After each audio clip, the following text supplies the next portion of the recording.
सभी सम्मानित किसान भाइयों को नमस्कार। उत्तर प्रदेश सरकार द्वारा ऑनलाइन बीज बुकिंग की प्रक्रिया चालू कर दी गई है, जिसमें किसानों के लिए यह अवसर बताया गया है, जिसमें ढैंचा की बीज की ई लॉटरी द्वारा ऑनलाइन बुकिंग प्रारंभ हो गई है, जिसकी अंतिम तिथि 10 मई 2026 रखी गई है।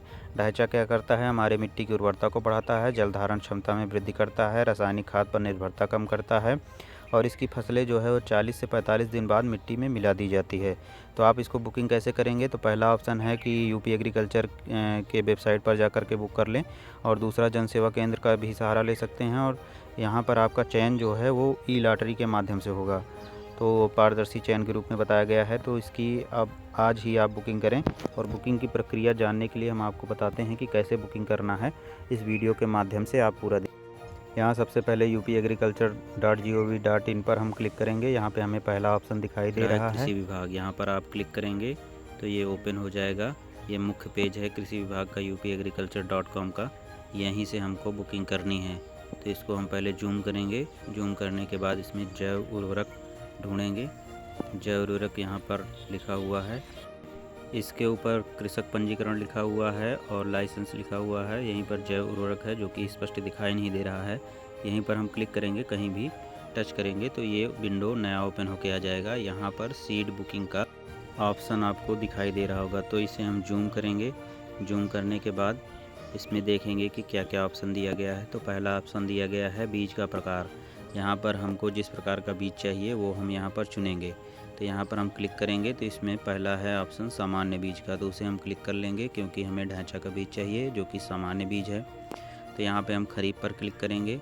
खरीफ पर क्लिक करने के बाद किसान पंजीकरण नंबर डालेंगे। किसान पंजीकरण नंबर डालते ही OTP चला जाएगा किसान के मोबाइल नंबर पर। जैसे ही किसान के मोबाइल नंबर पर OTP जाता है, हम OTP प्राप्त करते हैं और यहाँ पर OTP डालते हैं। OTP डालने के बाद फिर हम इसको सबमिट करेंगे। तो यहाँ पे हम सबसे पहले OTP डाल लेते हैं। अब यहाँ पे OTP हो गया, हमने सबमिट कर दिया। यहाँ पे किसान का सारा डेटा खुल के आ गया। अब ऊपर किसान का नाम दिखाई दे रहा है, पिता का नाम, मोबाइल नंबर, ज़िला, सब कुछ दिखाई दे रहा है। उसके बाद यहाँ पर भूमि का विवरण है, किसान के पास कितनी ज़मीन है वो यहाँ पर दिखाई दे रही है। नीचे सारे बीज एक लाइन से लिखे हुए हैं कि आपको कौन सा बीज चाहिए। जो बीज चाहिए आप उस पर टिक करें। तो यहाँ पर हम देख लेंगे ढैंचा बीज है, सामान्य धान बीज है, मूंग का बीज है, उड़द का बीज है और अरहर का भी बीज है। तो इसमें से जो भी बीज हमें चाहिए वो हम बीज यहाँ पर लेंगे और जिस बीज पर हम क्लिक करके जितना लेंगे उतना हमारा एरिया भी कम हो जाएगा। तो यहाँ पर हम चेक कर रहे हैं, अरहर पे हमने क्लिक किया है। अरहर पर क्लिक करने के बाद हमारे सामने एक पॉपअप खुल के आ रहा है। इसमें यह कह रहा है कि अगर आपने पिछले वर्ष पर अरहर पर अनुदान लिया है तो इस वर्ष आपको अनुदान नहीं मिलेगा, आपका निरस्त कर दिया जाएगा बुकिंग।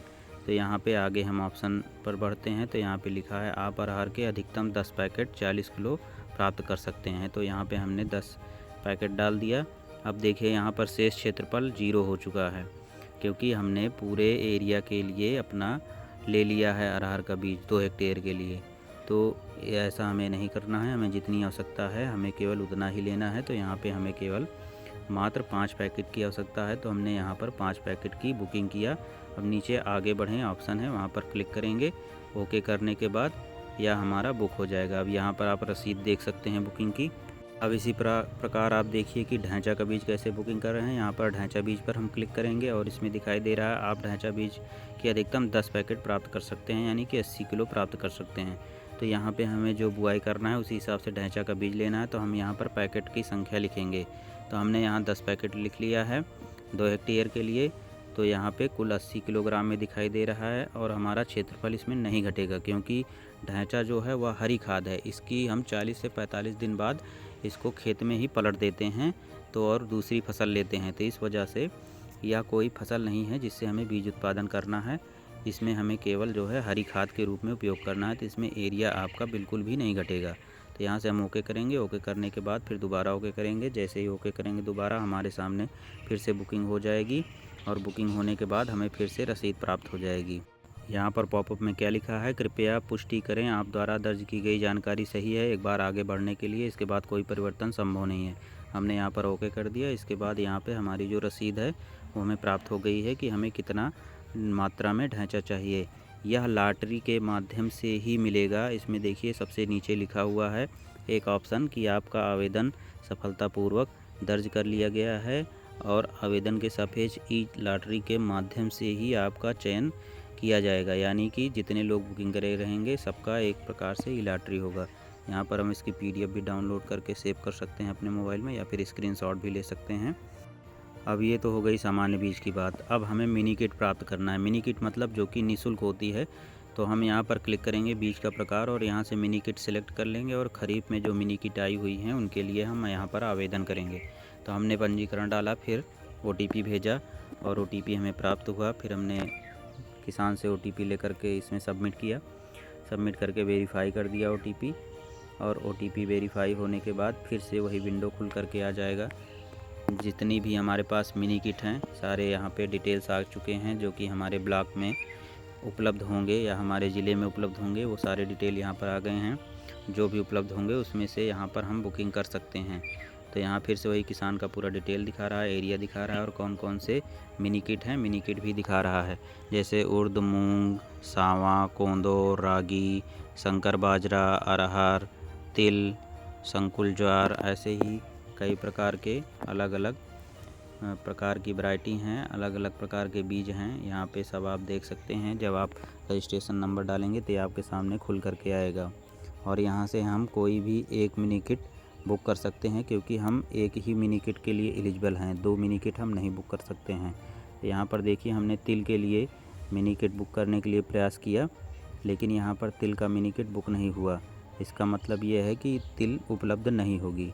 अब अरहर के ऑप्शन पे हमने क्लिक किया तो यहाँ पे ओपन हो रहा है कि आपको कितनी अरहर चाहिए, यानी कि अरहर का बीज हमारे ब्लॉक पर ज़रूर आएगा। तो यहाँ पे हमने देखो 5 अरहर के पैकेट बुक किया है, कुल 13 पैकेट मैं ले सकता हूँ। तो यहाँ पे दिखा रहा है कि मेरे एरिया में से 0.75 का एरिया जो मैंने 5 पैकेट लिया है उसमें कट गए हैं। तो यहाँ पर आगे बढ़ने के लिए हम ओके करेंगे ताकि हमें रसीद प्राप्त हो जाए। यहाँ पे हमारी बुकिंग हो गई है और ये हमारे सामने रसीद आ गई है। फिर से हम दोबारा बुक करके देखते हैं कि हो सकता है दोबारा कोई मिनी किट बुक हो जाए, लेकिन फ़िलहाल ऐसा होगा नहीं, केवल एक ही मिनी किट बुक हो सकती है। लेकिन हम फिर से ट्राई करके देखते हैं और नहीं हुआ। यहाँ पर जायद में हम देखते हैं तो जायद में आपके ब्लॉक पर कोई लक्ष्य नहीं है।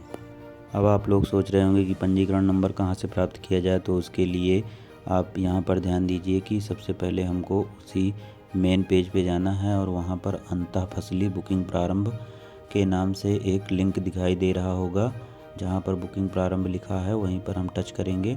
वहाँ पर टच करने के बाद एक नया विंडो ओपन होगा जिसमें कि दलहन तिलहन के बारे में बताया गया होगा। यहाँ पर अभी अप्लाई करे वाली बटन को क्लिक करना है। इसके बाद नया विंडो खुलेगा, इसमें रजिस्ट्रेशन नंबर भूल गए आखिरी में नीचे लिखा रहेगा रजिस्ट्रेशन नंबर भूल गए। यहाँ पर हम क्लिक करेंगे और इसके बाद यहाँ पर हमें 4 ऑप्शन दिखाई देगा, mobile, email, application number, bank खाता नंबर। तो हमें बैंक खाता नंबर से ही सर्च करना है ताकि हमें आसानी से मिल जाए, क्योंकि मोबाइल बदल सकता है, बैंक अकाउंट नहीं। इसमें वही बैंक अकाउंट नंबर डालेंगे जो हमें रजिस्ट्रेशन के टाइम पर दिया। बैंक अकाउंट नंबर डालने के बाद जैसे ही हम खोज रिजल्ट पर क्लिक करेंगे तो हमें यहाँ रजिस्ट्रेशन नंबर निकल करके आ जाएगा। तो यहाँ से हम रजिस्ट्रेशन नंबर को कॉपी कर लेंगे और फिर जाकर वहीं उस विंडो पर पेस्ट करेंगे। वीडियो देखने के लिए धन्यवाद। आगे हम आपको बताएंगे कि फसल सर्वे करके कैसे 10 से 15 रुपये प्रति घाटा और प्रतिदिन लगभग 1500 से 2000 रुपये कैसे बना सकते हैं। उसके लिए हम अलग से वीडियो अपलोड करेंगे जो कि 1 तारीख के बाद अपलोड होगा।